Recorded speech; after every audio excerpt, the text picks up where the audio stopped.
వచ్చి ఈ ప్రభుత్వం మీద భారం మోపితే పదే పదే ఢిల్లీకి వెళ్ళి అధికారులను మంత్రులను కలిసి డెట్ రీస్ట్రక్చర్ చేయించి తక్కువ కాలం ఎక్కువ మిత్తితో ఉన్న అప్పులను ఎక్కువ కాలం తక్కువ మిత్తితోని మార్చి ఈరోజు ఆర్థిక వెసులుబాటు కల్పించడానికి సంపూర్ణమైన ప్రయత్నం చేస్తున్నాం. కొద్ది కొద్దిగా మనం తెచ్చుకోగలుగుతున్నాం. ఇవాళ పనులు కూడా మెట్రో రైలు గురించి వివాదం మీరు చూసి ఉండొచ్చు. కష్టపడితే ఒక కొలిక్కి ఒకనాడు ఢిల్లీ తర్వాత హైదరాబాద్ 2వ స్థానంలో ఉండే ఇవాళ 9వ స్థానానికి పడిపోయింది. కారణం ఎవరు? రీజనల్ రింగ్ రోడ్ 6-7 ఏళ్ల నుంచి నానుతూ వస్తుంది. మూసీ నది ప్రక్షాళన హైదరాబాద్ నగరంలో ఉండే వాళ్ళే కాదు, నల్గొండ జిల్లా బిడ్డలను అడగండి, అది ఎంత అత్యవసరం.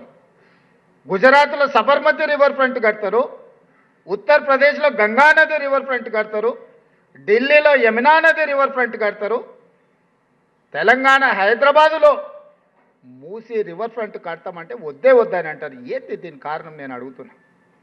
ప్రపంచంలో ముఖ్యంగా భారతదేశంలో ఆడబిడ్డల పేర్లు గంగానది పేరు, యమునా నది పేరు, సరస్వతి పేరు, కృష్ణ పేరు, కావేరి పేరు మీద పిల్లల పేర్లు పెట్టుకుంటారు. ఆడబిడ్డల పేరు.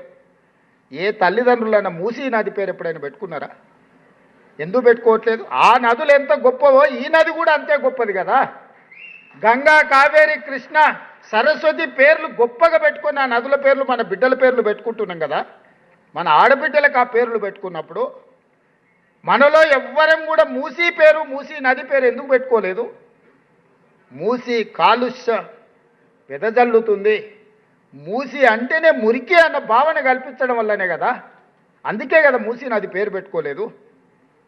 అందుకే ఈనాడు కాలుష్యం అయిపోయిన మురికిని వెదజల్లి నల్గొండ జిల్లా బిడ్డల ప్రాణాలు తీస్తున్న మూసీని ప్రక్షాళన చేసి కట్టాలని నేనంటే నా కాళ్ళని కట్టె పెట్టాలని కొంతమంది తిరుగుతూ ఉన్నాం.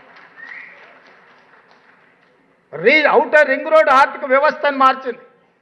రీజనల్ రింగ్ రోడ్ వేసుకుంటే తప్ప మెట్రో విస్తరించుకుంటే మీకే కాదు ఉపయోగపడేది. మెట్రోలో నేను బట్టిగారో లేకపోతే ఫామ్ హౌస్లు ఉండే పెద్ద ఆయనో ఎక్కడు కదా.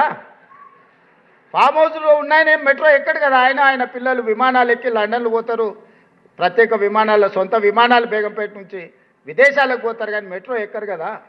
మెట్రో ఎవరు ఎక్కుతారు? మన మధ్యతరగతి వాళ్ళం ఎక్కుతాం, మన ప్రభుత్వ ఉద్యోగులు ఎక్కుతారు. నగరం విస్తరించింది, మెట్రోను కూడా విస్తరించుకోవాలి. దేశంలో మొదటి స్థానానికి మెట్రో తీసుకురావాలని నేను ప్రయత్నం చేస్తే వద్దు. ఈ వద్దనేది ఏందిరా నాయన?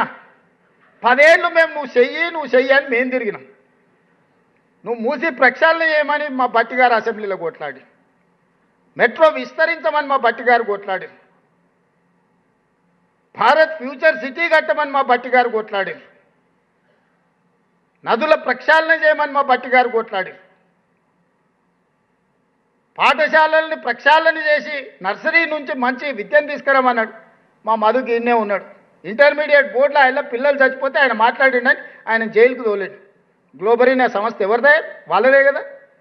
అది తప్పు. పిల్లల జీవితాలతో చెలగాట మాటింది. 25 మంది పిల్లల ప్రాణాలు పోయినాయని మీ ఉద్యోగుడు మాట్లాడితే చెంచల్గూడలో చెల్లపల్లిలో నాలాకటే ఆయన కూడా జైల్లో భోజనం తినాల్సిన పరిస్థితి.